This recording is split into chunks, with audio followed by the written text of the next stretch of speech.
Morning, folks. Moses Woodson here at the High Desert Homestead, and today I'm sitting here in the truck. It is a cold, windy day.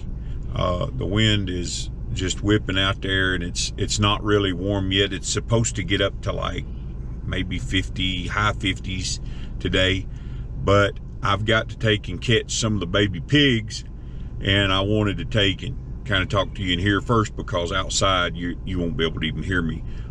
We got like 25-mile-an-hour winds, and it wreaks havoc on the audio. So I've got a lady. She already purchased these little pigs. They're out of this last litter we had, and she was trying to get her place ready. So we sold one boar, and now we sold her a sow and a boar, which we castrated, made it into a barrow, and she's going to raise him up for meat, and she's going to take and have her to raise babies out of. So I'm going to get the crate loaded, get them caught, and I'll take you along with me as we take and get that done. Come along with me and let's get these pigs delivered, and then I got to go take and work on some gates over at Concho. It's about 2-hour drive, so got to take and get this day started. The year I turned 12 years old, my grandmother, that's my dad's mom, gave me a runt, white-faced Hereford pig.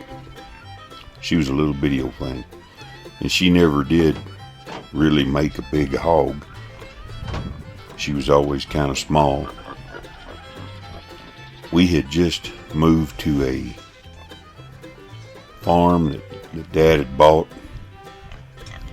and first time we was ever really kind of in a permanent place for a while. Being a missionary's kid, you just kind of learned that you were going to take and leave about every 7, 8, 9 months and go to a new location, or go to a different location anyway.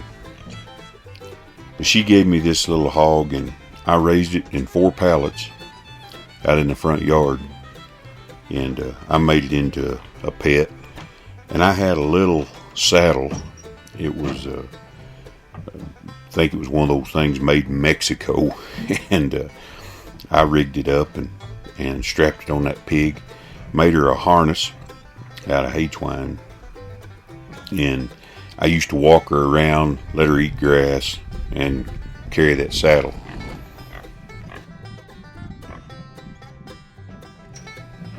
She was the first pig I ever owned, and that sort of thing, when you give a child an animal, give them a responsibility, give them chores, it sets the tone of their whole life. It sets them on a trajectory, and it did for me. They'll either love it, or they'll get to the point where they don't want anything to do with it. And me, I always loved it. Animals were just part of my life. There's something about nurturing and raising up an animal and seeing the benefits of your labor that just works for me. It speaks to the inner workings of my soul, and I've never been the same since.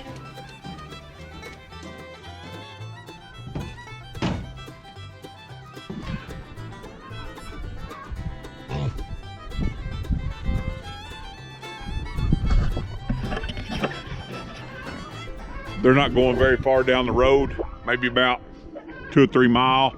So they're gonna be fine in there. I've got to get everything else fed so that we can go ahead and get this day going. I've been editing video this morning, so sometimes I get caught up in that, and I'm about an hour behind. So I'm gonna take and get everybody fed and get these pigs delivered.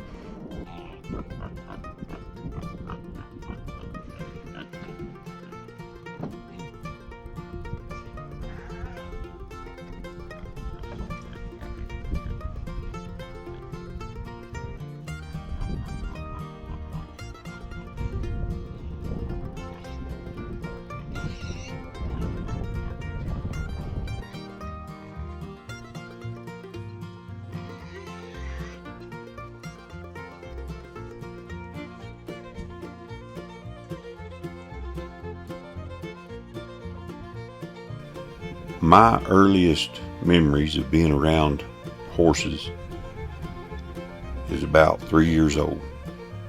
Dad had traded for this little black Shetland pony that had been foundered.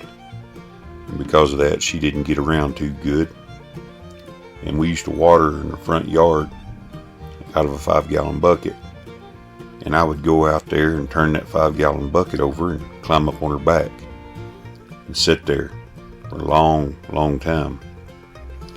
Right around that time, Pancho and Cisco, Lone Ranger, Roy Rogers, they were all on afternoon TV, and I would sit there and watch them, and I'd go out there, pretend I was Roy Rogers or Pancho and Cisco or whatever goes on in the imagination of a 3-year-old child that's been watching westerns.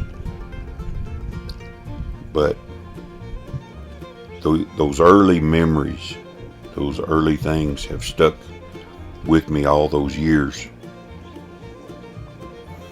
I have been thrown, drugged, kicked, pawed, you name it. Horses have done it to me over the years. And yet, I think because of those earliest childhood memories, it never deterred me from owning animals, learning more about horses, and just love having horses around. As my dad would say, that little Shetland pony, it ruined me for life.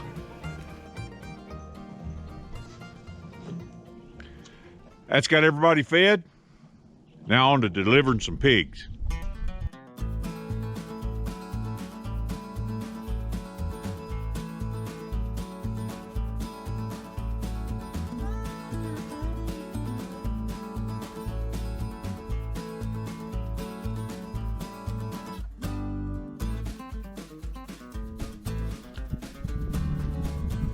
Now she's got a nice little place here for them.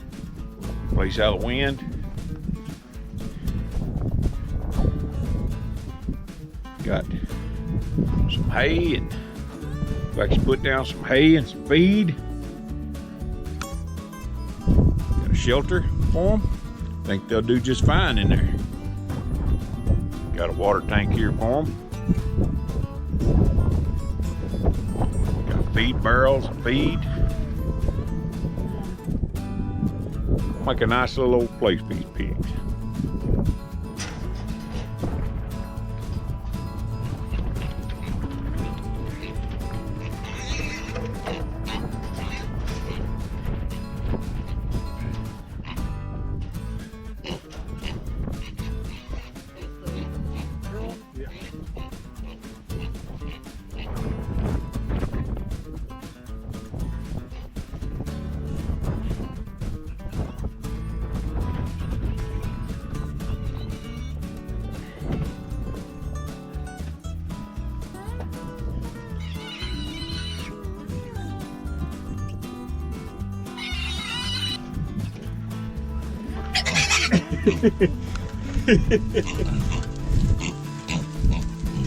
That one's tail's short. They eat it off. Oh my gosh. Now, The other see that little tail? the other pigs eat his tail off. Aw. I want to thank you all for coming along with us as we deliver these pigs. Remember to like, share, and subscribe. And until next time, be not weary in well doing, for in due season ye shall reap, if you faint not. We'll see you later.